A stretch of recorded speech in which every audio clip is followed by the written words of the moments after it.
No assistant ever lasted a week working for the Paralyzed Millionaire. Over 100 had tried, and every single one quit in tears. But what happened when a desperate single dad walked in for the interview?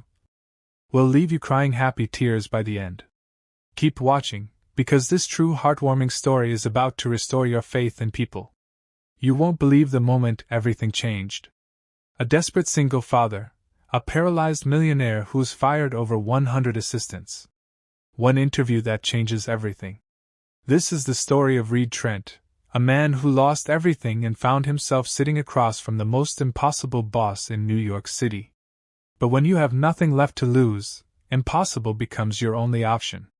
Because no assistant ever lasted a week working for the Paralyzed Millionaire, until a single dad came along.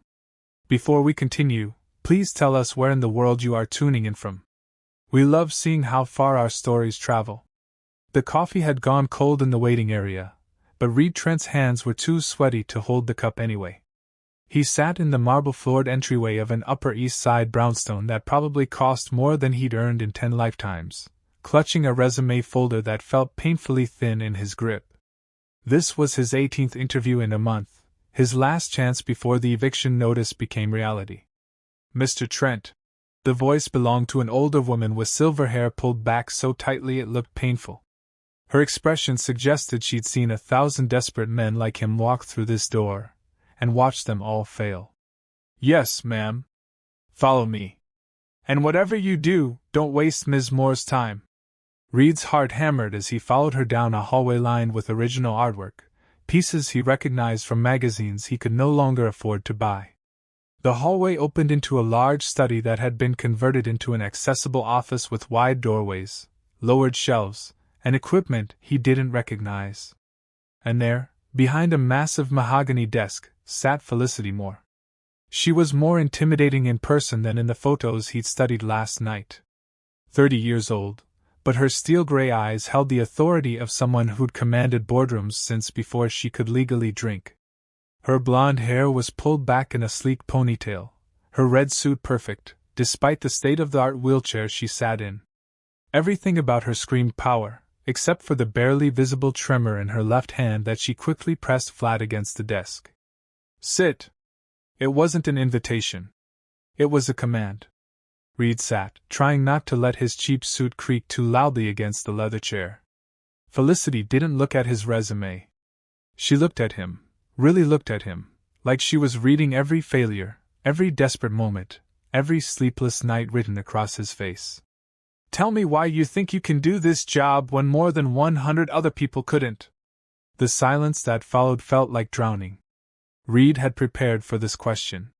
He had answers memorized about his organizational skills, his attention to detail, his experience as an executive assistant at a consulting firm, professional answers, safe answers. But something about the way she looked at him, with exhaustion beneath the hardness, with loneliness he recognized from his own mirror, made those prepared answers die in his throat. I can't promise I'll be better than the others, he heard himself say, his voice quieter than he intended. I don't know what made them leave, but I can promise you that I will show up every single day and give you everything I have. Because if I don't succeed at this job, my daughter and I will lose our apartment. We'll have nothing. He met her gaze directly, past the point of caring about professionalism.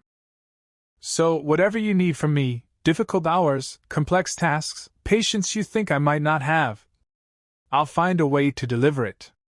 Not because I'm special, but because I don't have any other choice. The silence that followed felt eternal. Then, Felicity Moore did something he didn't expect. She laughed. It wasn't a kind laugh, but it wasn't entirely cruel either. It was the laugh of someone who'd recognized something familiar, perhaps another person who'd been broken by life and forced to rebuild with whatever pieces remained. Everyone who sits in that chair tries to impress me. They tell me about their credentials, their flexibility, their passion for accessibility work. They last 3 days before they realize that working for someone like me isn't inspiring, it's exhausting. She paused, and Reed saw something flicker across her face. Pain, maybe, or memory. I'm demanding. I'm particular. I have bad days where the pain makes me impossible to be around. I need help with things that make people uncomfortable. Most people can't handle the reality of what this job actually requires." She leaned forward, and for a brief moment Reed saw past the armor. He saw a young woman who'd had her whole life stolen from her.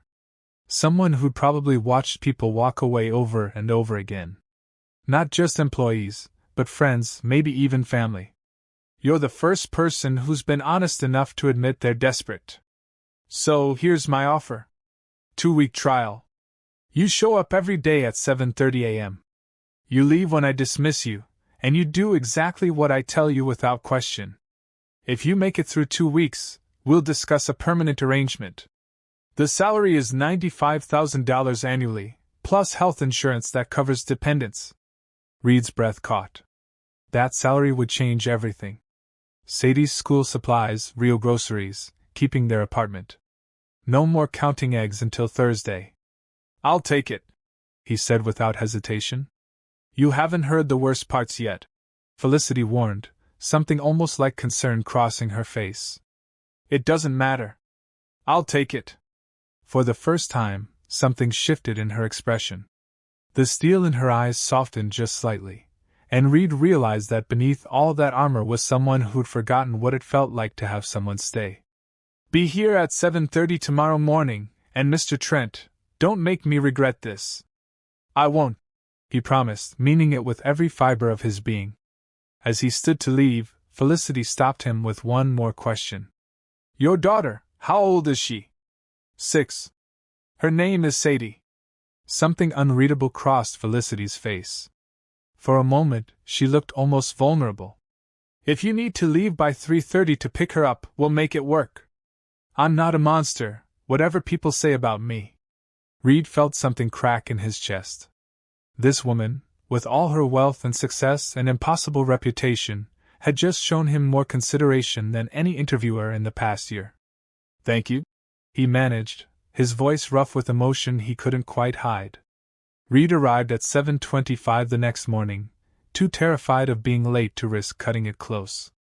The same severe assistant, he'd learned her name was Judith, led him through the brownstones' morning routine with military precision. "Miss Moore rises at 6 o'clock, Judith explained as they walked through the first floor. "She handles her morning therapy independently, but breakfast is at 7:45 sharp. You'll coordinate her schedule, manage her correspondence, accompany her to all meetings, and handle any additional tasks she assigns." "Questions?" "No, ma'am." "Good. Don't touch anything without permission. Don't ask personal questions. Don't expect praise. If she's satisfied with your work, you'll know because you'll still be employed tomorrow." The morning passed in a blur of tasks that seemed designed to test his competence. Organizing Felicity's calendar required juggling board meetings, physical therapy appointments, conference calls, and what Judith cryptically referred to as difficult days blocked out in red. "What are the red days?" Reed asked. Judith's expression tightened. "Days when the pain is worse, days when you'll need to be particularly patient. Days when most assistants quit." Reed was reviewing the schedule when Felicity wheeled into the office at exactly 7:45, dressed in a navy suit that probably cost more than his monthly rent used to be. "Coffee," she said without preamble. "Black, no sugar, in the blue mug on the third shelf." Reed moved quickly, grateful he'd memorized the kitchen layout during Judith's tour. When he returned with the coffee, blue mug, black, no sugar. Felicity took it without comment. No thank you, no acknowledgement, just acceptance of what she expected him to deliver correctly. The morning continued like that. Short commands, immediate execution, zero feedback. Reed scheduled a conference call, printed documents for a board meeting, and handled emails from her executive team at More Innovations, the tech company she'd built from nothing after dropping out of MIT at 19. He'd researched her last night, staying up until 2 a.m. despite the exhaustion. Felicity Moore, tech prodigy, self-made millionaire by 25, CEO of a company specializing in accessibility software and adaptive devices.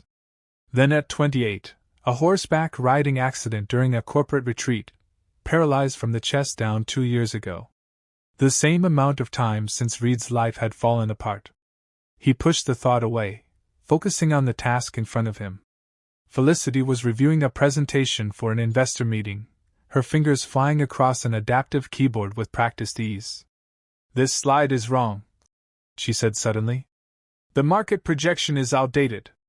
Pull the latest data from the Q2 report and update it. I need it done in 20 minutes.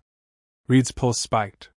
He hadn't used this kind of software since his old job, the one he'd lost after everything with Cassidy. "No, don't think about that now." He pulled up the files, found the data, and rebuilt the slide with 5 minutes to spare. When he showed it to Felicity, she studied it for a long moment.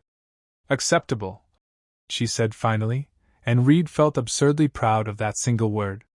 The first difficult day came on his 4th day of work. Reed arrived at 7:30 to find Judith waiting with an expression that might have been sympathy on anyone else's face. "She's having a bad morning," Judith warned. "Physical therapy didn't go well. The pain is worse than usual. If you can't handle it, now's the time to leave." "I'm not leaving," Reed said quietly. Judith studied him for a moment, then nodded. "We'll see." When Reed entered the office, Felicity was at her desk, but everything about her posture screamed pain. Her jaw was tight, her movements careful, and when she looked up at him, her eyes were shadowed with exhaustion. "I need my medication," she said, her voice clipped. "The bottle in the second drawer, left side of the desk." Reed found it quickly along with a glass of water he'd learned to keep filled on the credenza. "I don't need you hovering," she snapped when he handed them to her. "Just do your job." Reed stepped back, giving her space. The morning was brutal. Felicity's usual sharp commands became cutting criticisms. The coffee was too hot. The schedule was organized wrong, even though he'd done it exactly like yesterday. The email he drafted was juvenile and needed to be completely rewritten. Reed rewrote it twice, then a third time before she accepted it with a dismissive wave. By noon, he understood why people quit. This wasn't just demanding. This was impossible. Nothing was good enough. Every task was wrong somehow, even when he did exactly what she'd asked. But something kept him from walking out. Maybe it was the way her hand shook when she reached for her coffee. Maybe it was the tightness around her eyes that spoke of pain he couldn't imagine. Or maybe it was the flash of something almost like regret when she snapped at him for the 6th time that hour. Or maybe it was the memory of Sadie this morning asking if they could afford the field trip to the Science Museum next month, the one that cost $30 he didn't have. "The investor meeting is in an hour," Felicity said at 1:30. "I need you to drive me." Reed blinked. "Drive you? Do you not have a license, Mr. Trent?" The sarcasm was thick. "No, I do. I just... Yes. I'll get the car." The accessible van was parked in a private garage behind the brownstone. Judith showed him how to operate the wheelchair lift, and within 20 minutes, they were navigating Manhattan traffic toward a glass tower office building in Midtown. Reed had forgotten what this felt like, being part of something important, sitting in traffic on the way to a meeting that mattered. He'd spent so long scraping by, focused only on survival, that he almost forgot there was a whole world of business and ambition still turning without him. "You're quiet," Felicity observed from the passenger seat. "I'm concentrating on driving." Which was partially true. "Everyone talks to me. They try to fill the silence with small talk or questions they think I want to answer. You don't." Reed glanced at her briefly before returning his eyes to the road. "Would you prefer if I did?" "No," she said, and he heard something almost like approval in her tone. "I wouldn't." They rode the rest of the way in comfortable silence. The investor meeting was held in a conference room that overlooked Central Park. Reed helped Felicity set up her presentation materials, then took a seat in the back corner as instructed. He watched as she transformed. The woman who'd been sharp and in pain that morning became someone else entirely, confident, commanding, brilliant. She presented more innovation's latest accessibility software with the kind of passion that made investors lean forward in their chairs. She fielded tough questions with ease, turning every challenge into an opportunity to showcase her expertise. This was why she'd built a $340 million company before turning 30. When one investor asked about her condition and whether it affected her ability to lead, Felicity's smile turned razor sharp. My paralysis affects my legs, not my mind. And it gave me first-hand experience with the exact market we're serving. I'd argue that makes me more qualified, not less. The investor had the grace to look embarrassed. On the drive back, Felicity was quiet again, but it was a different kind of quiet. Less brittle, less guarded. You did well today, she said as they pulled into the garage. Reed nearly swerved. Thank you. Don't let it go to your head, Mr. Trent. You're still on trial. But there was something almost playful in her tone. The 2-week trial period ended on a Friday. Reed had shown up every day at 7:30, left at 3:25 to pick up Sadie from school, and handled every impossible task Felicity threw at him. He'd survived 3 more difficult days, learned to anticipate her needs before she voiced them, and stopped flinching when she snapped at him. He had also started to notice things. The way she tensed before admitting she needed help with something. The way she rubbed her left wrist when the pain was bad, but she didn't want to take more medication. The way she stared out the window sometimes when she thought he wasn't looking, her expression distant and achingly lonely. On Friday afternoon, Felicity called him into her office at 2:30, earlier than usual. Sit, she said, and Reed's stomach dropped. This was it. He'd failed somehow. She was letting him go. You've made it 2 weeks, Felicity said, her expression unreadable. That's longer than 80% of your predecessors. Reed waited, barely breathing. You have taken care of me. Yes. The permanent position is yours if you want it. $95,000 annually. Health insurance, including dental and vision for you and your daughter. 2 weeks paid vacation and a standard holiday schedule. You'll report directly to me and your hours will be 7:30 a.m. to 3:30 p.m. Monday through Friday with occasional evening or weekend work as needed with advance notice. She paused and something shifted in her expression. I should tell you that this job won't get easier. There will be more bad days, more moments when I'm impossible to work with, more times when you'll wonder why you're putting up with this. She looked directly at him. But you've earned this position, Mr. Trent. You've shown up. You've been reliable, and you haven't treated me like I'm fragile. So I'm asking, do you want this job? Reed thought about the eviction notice he'd finally been able to pay off, about the real groceries in his fridge, about Sadie's excitement when he told her they could stay in their apartment. But he also thought about the woman sitting across from him, brilliant and prickly, and so determined not to need anyone that she'd forgotten how to let someone care. Yes, he said firmly. I want this job. Then it's yours. Felicity extended her hand and Reed shook it. Her grip was surprisingly strong. And Mr. Trent, you can call me Felicity now. We're past the formal stage. Something warm unfurled in Reed's chest. Then you should call me Reed. The smallest smile touched her lips. All right then, Reed. Welcome to more innovations. The next 3 months passed in a rhythm that became surprisingly comfortable. Reed learned Felicity's patterns. The way she worked best in the early morning before the day's stress built up. The way she needed exactly 14 minutes between physical therapy and her first meeting to compose herself.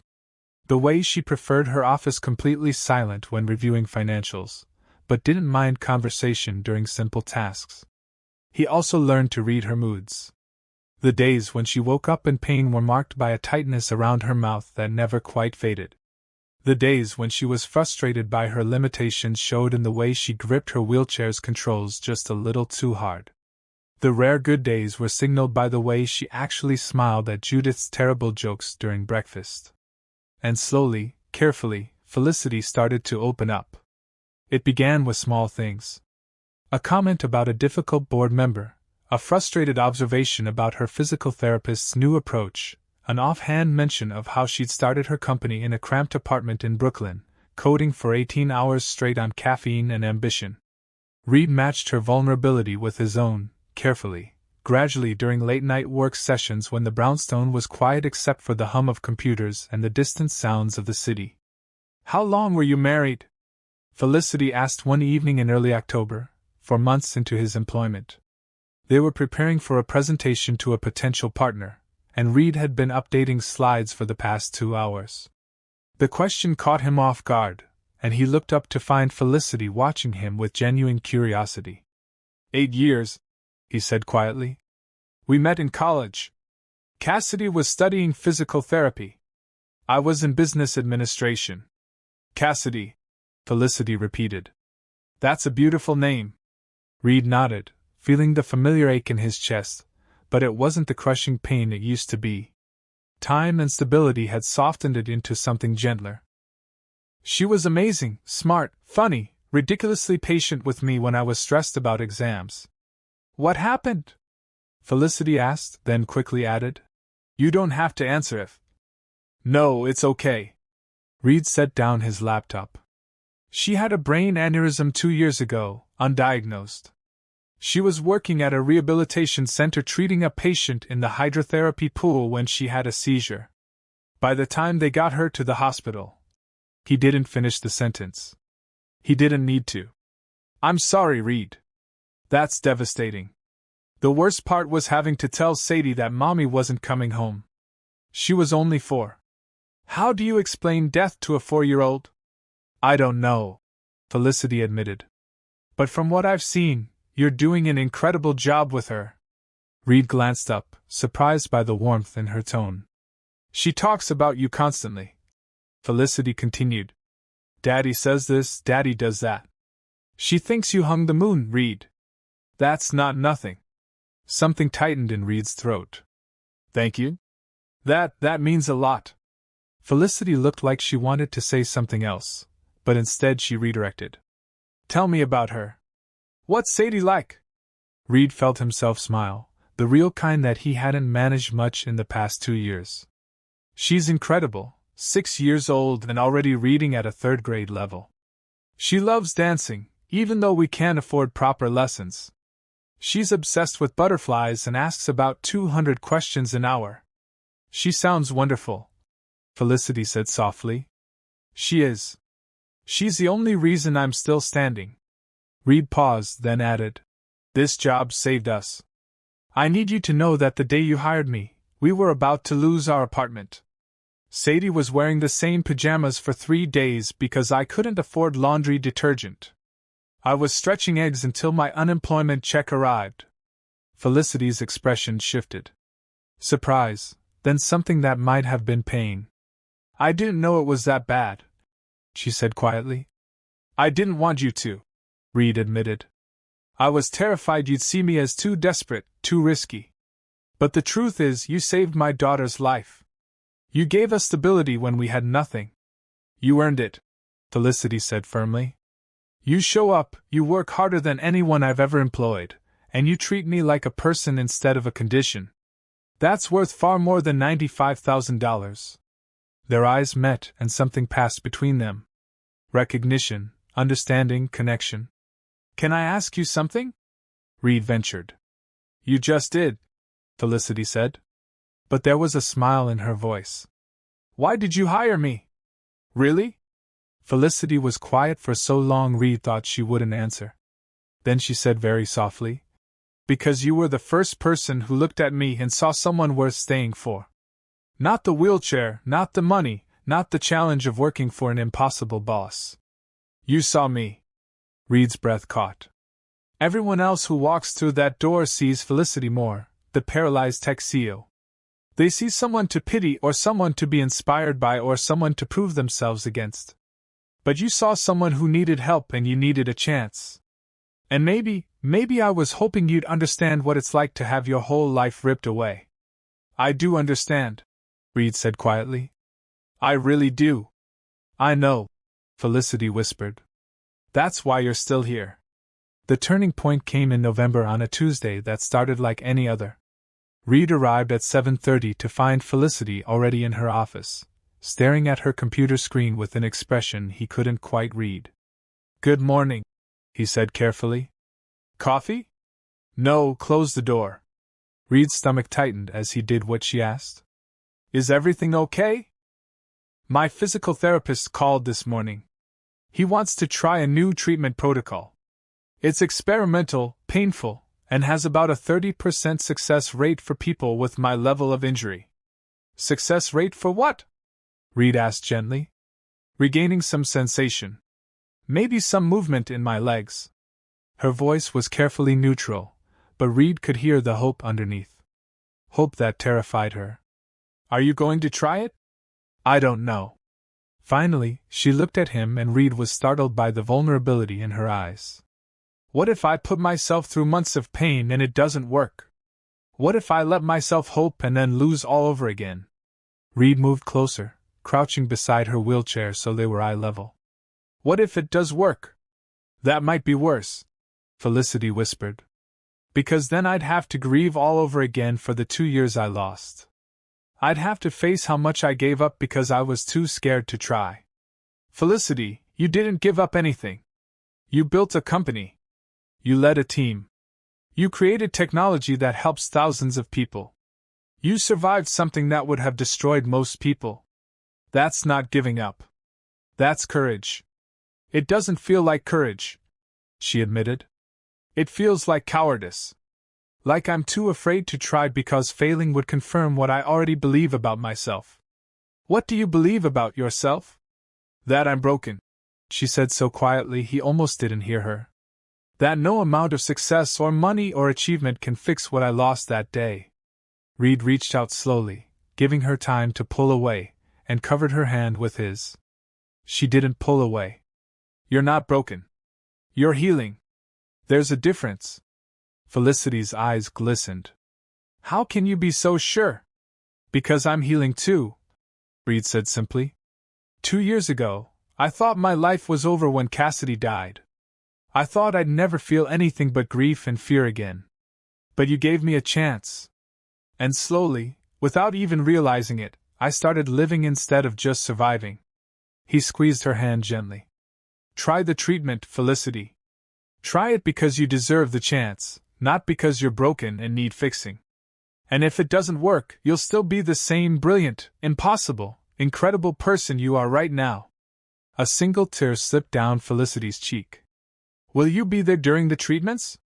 Every single one, Reed promised. If you want me there. I do. I really do. The treatment started 2 weeks later. Reed rearranged Felicity's entire schedule to accommodate 3 sessions per week, each lasting 2 hours and leaving her exhausted and in pain. He drove her to the facility, waited in the observation room, and drove her home afterward while she sat in careful silence, processing what her body had just endured. After the 4th session, she cried in the car, harsh, painful sobs that she tried to muffle behind her hand. Reed pulled over into a grocery store parking lot, put the car in park, and said, It's okay. You don't have to hold it in. It hurts so much. She gasped between sobs. Reed, it hurts. I know. I'm sorry. They're essentially retraining my nervous system. It feels like fire and electricity. She broke off, crying harder. Reed reached over and took her hand, holding on while she fell apart. He didn't offer empty words or false hope. He just stayed. When the crying finally subsided, Felicity wiped her face with shaking hands. I'm sorry. That was unprofessional. You're human, Felicity. That's not unprofessional. It's real. She looked at him with red-rimmed eyes. No one's seen me cry since the accident. Not my parents, not my friends, not Judith, just you. Then I'm honored, Reed said quietly. And I meant what I said. I'll be here for every session. You don't have to do this alone. Something shifted in Felicity's expression. Gratitude, yes, but also something deeper. Something that made Reed's heart beat faster. Thank you, she whispered. For everything. In December, Reed's child care arrangement fell through on a morning when Felicity had an important video conference with international investors. He called Judith in a panic at 7:15. My babysitter is sick and Sadie's school has a half day.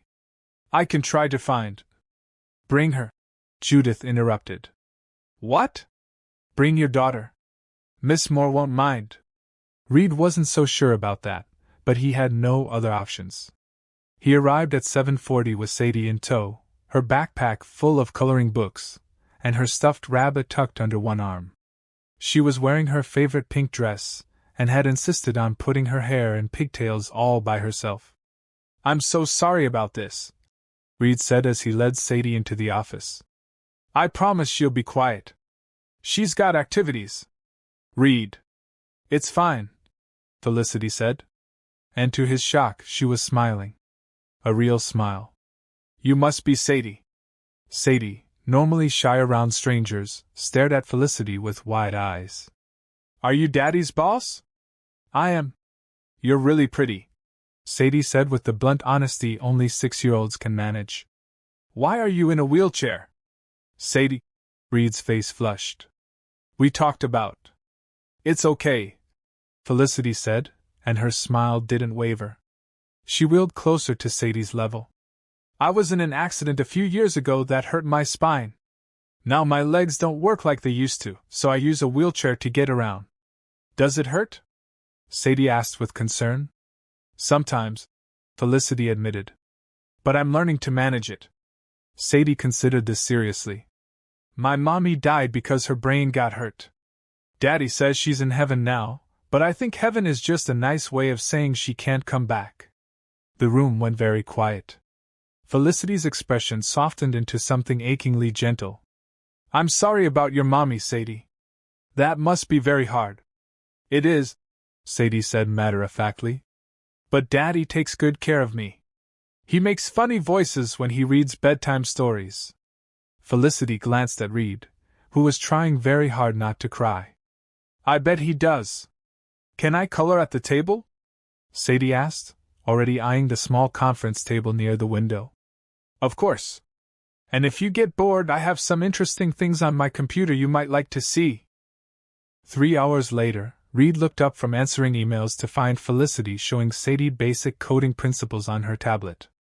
His daughter was completely enthralled, asking questions faster than Felicity could answer them. "If I tell the computer to make a cat jump," Sadie was saying, "how does it know how high?" "Great question," Felicity said with genuine enthusiasm. "You have to give it specific instructions. We call it an algorithm. You tell it exactly how many steps to jump, and the computer follows your directions." "Can I try?" "Absolutely." Reed watched them together, his daughter and his boss, one teaching and one learning with equal excitement, and felt something shift in his chest, something warm and terrifying and hopeful. This was what Cassidy would have wanted for Sadie. Strong women to look up to, brilliant minds to inspire her, gentle guidance that encouraged her curiosity. And this was what Reed hadn't let himself want since Cassidy died: connection, warmth, the possibility of something more than just survival. When it was time to leave, Sadie hugged Felicity goodbye without prompting. "Can I come back sometime?" Felicity looked startled by the hug, but then her arms came up to return it carefully. "I'd like that very much." After Reed buckled Sadie into the car, his daughter asked, "Daddy, is Miss Felicity lonely?" The question caught him completely off guard. "What makes you ask that?" "She smiles with her mouth, but not her eyes," Sadie said with the observational skills of someone who'd learned to read emotions carefully after losing a parent. "Except when she was teaching me about coding. Then her eyes smiled too." Reed looked at his daughter, really looked at her, and marveled at her emotional intelligence. "I think maybe she has been lonely," Reed said carefully. "But maybe she's starting to be less lonely now." "Because of us?" Sadie asked hopefully. "Maybe. Yeah, maybe because of us." Christmas came with unexpected gentleness. Felicity gave all her employees a week off, but Reed couldn't afford to take Sadie anywhere special. He planned a quiet week at home, movies, hot chocolate, making the most of their small apartment. On Christmas Eve, a delivery arrived. 3 enormous boxes wrapped in silver paper.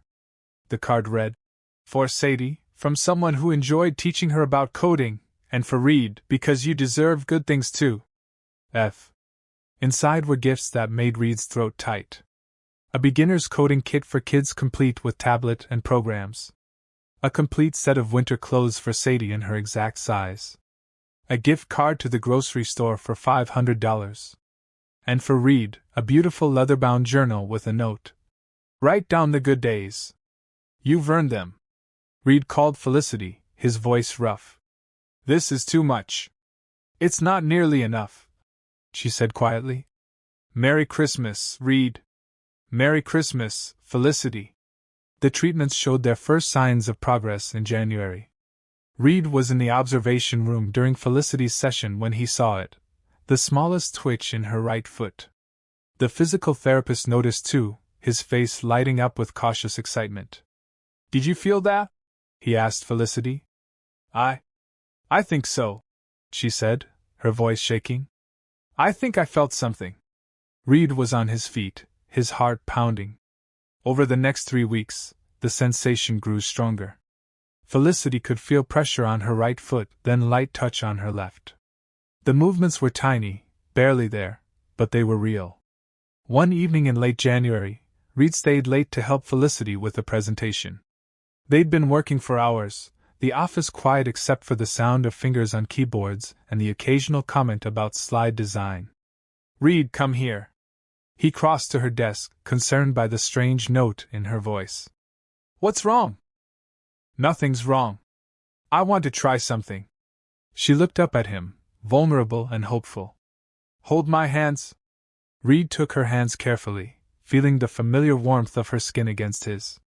Okay, Felicity said, taking a deep breath. Don't let go. And then, with visible effort and concentration, she shifted her weight and pushed with her legs. For the first time in 2 years, Felicity more stood up. She wobbled immediately, her legs barely able to hold her weight, and Reed's grip on her hands tightened to keep her steady. They were standing so close he could see the tears streaming down her face, could feel her hands shaking in his. I'm standing, she whispered in disbelief. Reed, I'm standing. You are, he said, his own voice breaking. Felicity, you're amazing. She looked up at him, really looked at him, and something passed between them that had been building for months. Something neither of them could deny anymore. I couldn't have done this without you, she said softly. Yes, you could have. You're the strongest person I've ever met. No, Felicity insisted, still holding his hands, still standing on shaking legs. You stayed. Everyone else left, but you stayed. You saw me on my worst days, and you came back. You made me believe I was worth the effort. Reed's heart was pounding so hard he was sure she could hear it. Felicity, I'm falling in love with you, she said, the words tumbling out in a rush. I know I shouldn't. You work for me. You've been through so much. I'm your boss, and this is completely inappropriate, but I can't keep pretending I don't feel this. You and Sadie, you've become the best parts of my days, and I'm terrified. But I needed you to know. Reed kissed her. It was gentle, careful, a question as much as an answer. Felicity made a small sound of surprise, then kissed him back with her whole heart. And when they finally broke apart, she was crying and smiling and still standing. I'm falling in love with you too, Reed admitted, his forehead resting against hers. I've been trying not to, but Felicity, you're incredible. You're brilliant and stubborn, and you make me want to be better. You make Sadie light up when she talks about you. You've given us so much more than a job. What do we do now? Felicity whispered. I don't know, Reed said honestly. But we'll figure it out together. Her legs gave out then, unable to hold her any longer. And Reed caught her carefully, helping her back into her wheelchair. But she was laughing through her tears, giddy with the dual triumph of standing and confessing feelings she'd been terrified to acknowledge. I stood, she said again, wonder in her voice. You did, Reed agreed, kneeling beside her chair so they were eye level. And you'll stand again. You'll walk again. I believe that. I believe it too, she said, reaching up to touch his face. Because I'm not alone anymore. Neither am I, Reed said, covering her hand with his. The next 3 months were a careful navigation of new territory. Reed and Felicity kept their relationship private at first, both nervous about the implications of an employer-employee romance. But Sadie knew immediately when Reed brought her to the office the following week. "Daddy smiled at Miss Felicity the way he used to smile at Mommy. Does that mean you're going to get married?" Reed nearly choked on his coffee. "Sadie." But Felicity just laughed. A real full laugh that lit up her entire face. "Maybe someday, sweetheart. We'll see." Sadie seemed satisfied with that answer. The physical therapy continued with remarkable progress. By March, Felicity could stand for 5 minutes at a time with support. By April, she was taking her first assisted steps with parallel bars and braces. Reed was there for every milestone, watching with pride and love as the woman he'd fallen for reclaimed pieces of herself she thought were lost forever. "I want you to move in," Felicity said one evening. They were in her brownstone's living room, Reed sitting on the couch while Felicity practiced standing exercises nearby. It was the kind of domestic scene he thought he'd never have again. "Move in," Reed repeated, startled. "You and Sadie. There's more than enough space. The whole 3rd floor is empty. And I." She paused, vulnerable in a way she rarely allowed herself to be. "I don't want to spend my evenings alone anymore. I want to come home to you, both of you." Reed thought about his cramped 2-bedroom apartment with its thin walls and broken heater. Then he thought about Sadie having a real bedroom, space to play, stability beyond anything he could provide alone. But most of all, he thought about waking up in a home filled with laughter and love and possibility. "Yes," he said simply. "We'd love to." Felicity's smile could have lit up the entire city. They moved in on a Saturday in June, and that night Reed made dinner while Sadie showed Felicity her new bedroom with its window seat and bookshelves and more space than she'd ever had before. "Daddy," Sadie called down the stairs, "can Miss Felicity read me bedtime stories now that we live here?" Reed looked at Felicity, who looked back at him with cautious hope. "If Miss Felicity wants to," Reed said. "I'd love to," Felicity said softly. Later, after Sadie was asleep and they sat together on the couch with glasses of wine and the comfortable silence of people who fit together, Felicity said, "Tell me what you're thinking." Reed looked at her, really looked at her, at the woman who'd given him a chance when he had nothing, who'd become his best friend, his partner, someone he couldn't imagine his life without. "I'm thinking about how 2 years ago I was sitting in a cramped apartment with 17 rejection emails trying to figure out how to feed my daughter, and now I'm here with you in a home that feels like a sanctuary. I'm thinking about how grateful I am that I sent that 18th application, that you took a chance on a desperate single dad who was honest about his brokenness." "You were never broken," Felicity insisted. "You were healing. There's a difference." Reed smiled at the echo of his own words from months ago. "We both were." "We both are," Felicity corrected, reaching for his hand. "And we'll keep healing together." "Together," Reed agreed, bringing her hand to his lips. 8 months later, on a February morning that felt like a gift, Reed stood in Felicity's office, their office now, watching her take her first unassisted steps. She'd been working toward this moment for over a year through pain and frustration and countless setbacks. Her legs were still weak. She needed breaks frequently, and she'd probably use her wheelchair for the rest of her life on difficult days. But she was walking 20 steps across the office from her wheelchair to where Reed stood waiting with his arms outstretched. When she reached him, wobbling but triumphant, he caught her in a tight embrace. "I did it," she said, laughing and crying at the same time. "Reed, I actually did it. I never doubted you," he said, meaning it with every fiber of his being. "Liar," she said affectionately. "You doubted me plenty, but you stayed anyway." "I stayed because I love you," Reed said simply. "And because you're worth staying for." "So are you," Felicity said, pulling back to look at him seriously. "You know that, right? You're worth staying for too." Reed felt something release in his chest, some final piece of grief or guilt or unworthiness he'd been carrying since Cassidy died. "I'm starting to believe that," he admitted. "Good." Felicity kissed him softly. "Because I'm planning to spend a very long time proving it to you." That evening, the three of them sat down for dinner together. Reed, Felicity, and Sadie. It was their new ritual, the one that grounded them after long days of work and school and therapy. "Miss Fell, are you going to be my new mommy?" The room went very quiet. Reed looked at Felicity, who looked back at him with wide eyes and an expression that asked a silent question. "Would you like that, sweetheart?" Reed asked gently. "Yes," Sadie said immediately. "I think Mommy would like Miss Felicity. She's smart and nice, and she teaches me about computers, and she makes you smile, Daddy." Reed's throat tightened with emotion. Felicity reached across the table to take Sadie's hand.